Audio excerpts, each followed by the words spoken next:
امام صاحب لکھتے ہیں یہ دونوں رذیل افعال، یعنی یہ دونوں وائسز،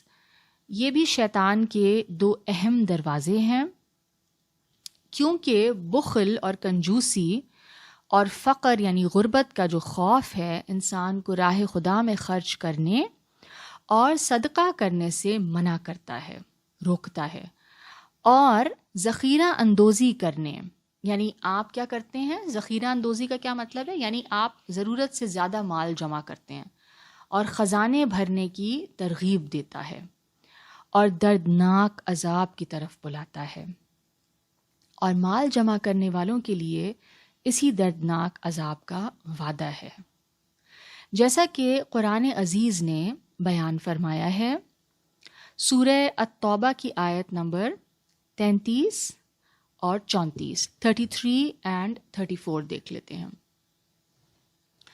یا ایھا الذین آمنوا ان کثیرا من الاحبار والرہبان لیأکلون اموال الناس بالباطل ویصدون عن سبیل اللہ والذین یکنزون الذہب والفدة ولا ينفقونها فی سبیل اللہ فبشرہم بعذاب علیم۔ اے ایمان والو، بہت سے عالم اور درویش لوگوں کا مال ناحق کھاتے ہیں، بہت سے عالم اور درویش لوگوں کا مال ناحق کھاتے ہیں اور اللہ کی راہ سے روکتے ہیں،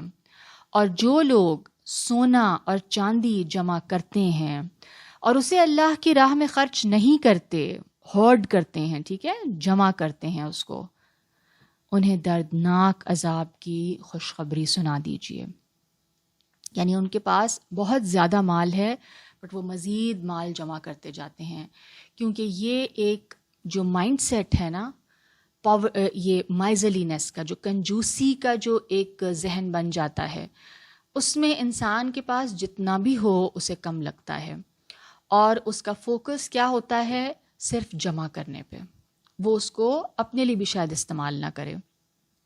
اور یہ ایک ذہنی بیماری بن جاتی ہے۔ اور جو ایک غربت کا خوف ہو جاتا ہے اس پہ شیطان بہت زیادہ پلے اپ کرتا ہے، اس کو ہمارے ذہن میں اتنا بڑا بنا دیتا ہے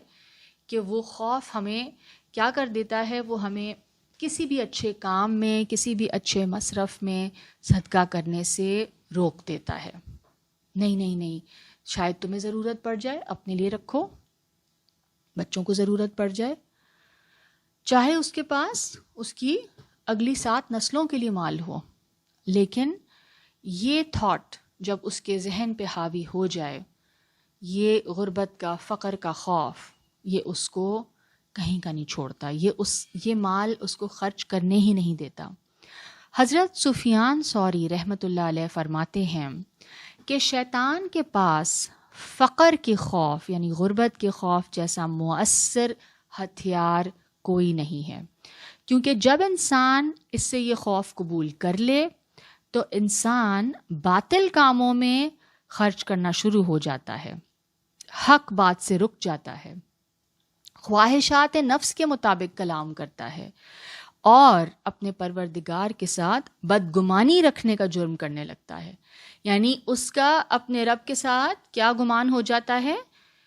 کہ میں اگر ابھی یہ مال خرچ کر دوں گا تو مجھے میرا رب خدا نخواستہ اور نہیں عطا کرے گا۔ تو یہ کیا ہے، یہ رب کی ربوبیت کے ساتھ آپ بدگمانی کر رہے ہیں، جو آپ کو پال رہا ہے، جو آپ کو رزق دے رہا ہے،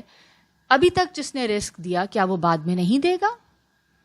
اور اللہ کا تو وعدہ ہے کہ صدقے سے مال کم نہیں ہوتا، اس کی برکت سے مال اور زیادہ آتا ہے۔